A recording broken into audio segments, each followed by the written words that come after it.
On June 22nd, the staff at the Clay County Heritage Center in Spencer, Iowa, faced a challenge as the Little Sioux River rose and threatened the museum's collection of invaluable borrowed artifacts. Their work to preserve the building and their collection continues today. KTIV's Ellen Ide explains.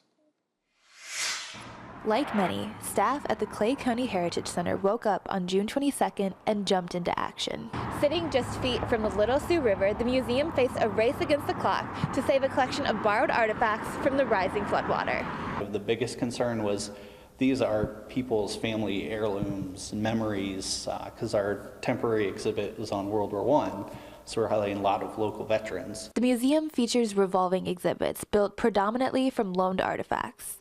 Luckily, with quick action from staff, nearly all artifacts were moved to higher ground before the gallery was flooded with nearly 2 feet of water. We were fortunate here that a lot of it receded that day or over the next 2 days, where it was just a little bit that had to be squeegeed out through our big door. The building was dried out before mold became a threat to irreplaceable relics, but not before causing extensive damage to the building's drywall, trim, and display cases.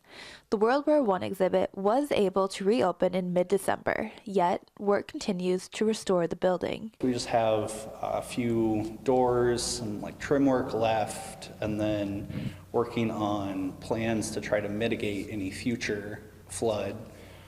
So we're still working on a few ideas for that. In Spencer, Iowa, Ellen Ide, KTIV News 4. While the Clay County Heritage Center has received some assistance from FEMA, they could use your support. If you'd like to contribute to the repair and operation expenses, you'll find that information inside the story at KTIV.com.